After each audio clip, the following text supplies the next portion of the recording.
El pecado. El pecado es una ofensa contra Dios. Se define como una palabra, un acto o un deseo contrarios a la ley eterna. Es todo lo que es contrario a su voluntad. Es una rebeldía por soberbia, una distorsión del mundo que Dios hizo tan perfectamente. El pecado es la causa de todo el dolor, el daño, la confusión y la duda en el mundo. El pecado actúa dentro de todos nosotros, distorsiona nuestros corazones y obstruye nuestra visión de Dios. Nos aleja poniendo un abismo entre Él y nosotros. Es una acción que el ser humano comete en contra del amor de Dios, en contra de sus semejantes o en contra de sí mismo. El pecado entró en el mundo porque nosotros, los seres humanos, actuando dentro de nuestra libertad, decidimos alejarnos de Dios nuestro Padre. Con el pecado de nuestros primeros padres, Adán y Eva, en una desobediencia y en una rebelación contra Dios por el deseo de hacerse como dioses, pretendiendo conocer y determinar el bien y el mal, nos heredaron a nosotros el pecado, siendo así el amor de sí mismo hasta el desprecio de Dios. Esa exaltación orgullosa de sí, opuesta diametralmente al amor de Dios, el ser humano se aparta de su salvación. En la raíz de todo pecado está la soberbia. Se pueden distinguir los pecados según su objeto, o según a las virtudes a las que se oponen, o según los mandamientos que quebrantan. Se pueden agrupar también según se refieran a Dios, al prójimo o a uno mismo. Se les puede dividir en pecados espirituales o carnales, o también en pecados de pensamiento, de palabra, de obra y de omisión. San Pablo, en la carta a los Gálatas, describe una relación de las obras de la carne: fornicación, impureza, libertinaje, idolatría, hechicería, odios, discordia, celos, iras, rencillas, divisiones, envidias, embriagueces, orgías y cosas semejantes, sobre las cuales os prevengo que quienes hacen esas cosas no heredarán el reino de Dios. La raíz del pecado está en el corazón del hombre, en su libre voluntad, según la enseñanza del Señor, que nos dice: de dentro del corazón del hombre salen las intenciones malas, los asesinatos, los adulterios, las fornicaciones, los robos, los falsos testimonios, las injurias.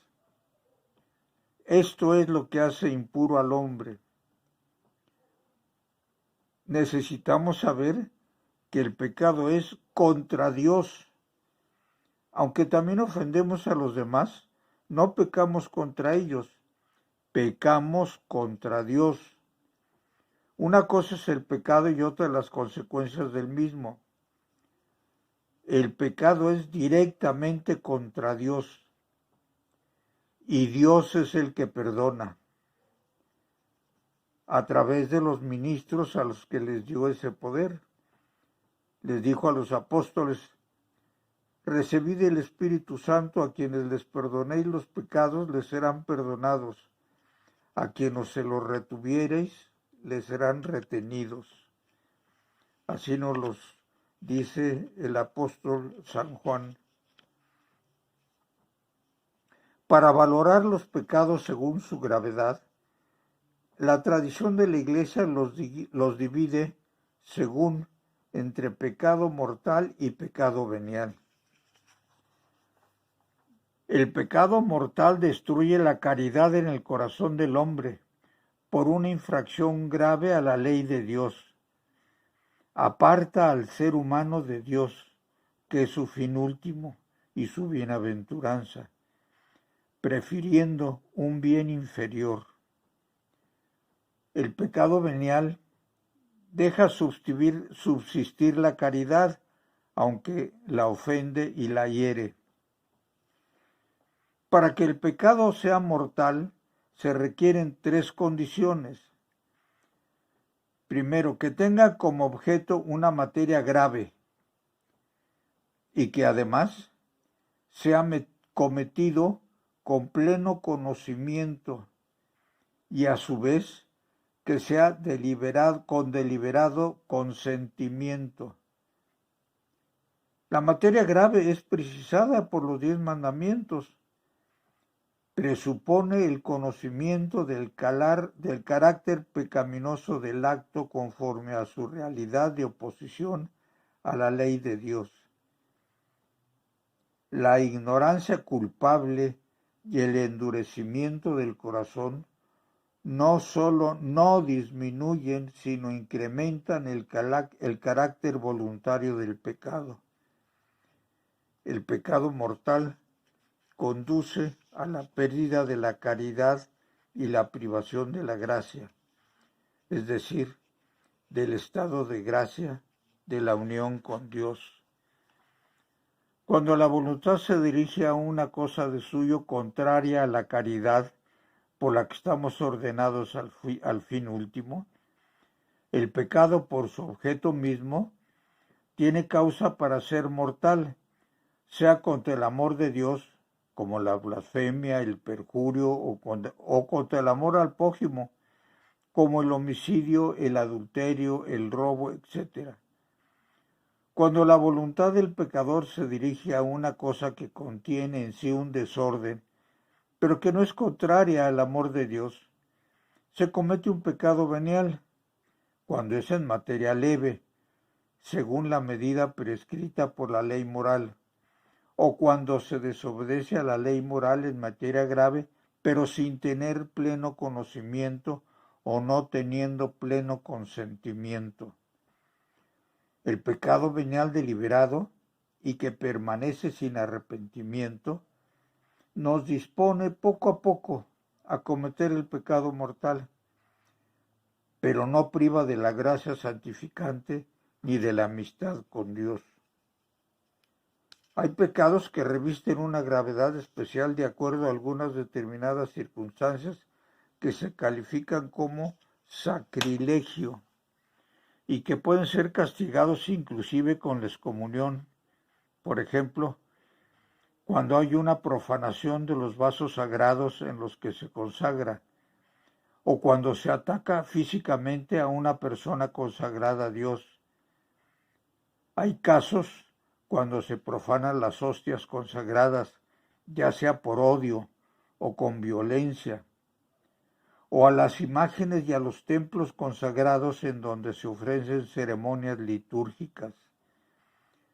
Dependiendo de las circunstancias, estos pecados quedan reservados al perdón del obispo o inclusive de la sede apostólica.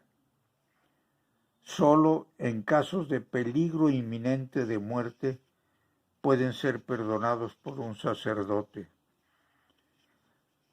No hay límites a la misericordia de Dios, pero cuando por su voluntad alguien se niega deliberadamente a acoger la misericordia de Dios mediante el arrepentimiento y rechaza el perdón de sus pecados y rechaza la salvación ofrecida por el Espíritu Santo, entonces ese hombre, por semejante endurecimiento, se puede conducir él mismo a la condenación final y a la perdición eterna. El hombre, mientras permanece en esta vida, no puede por sí solo evitar el pecado.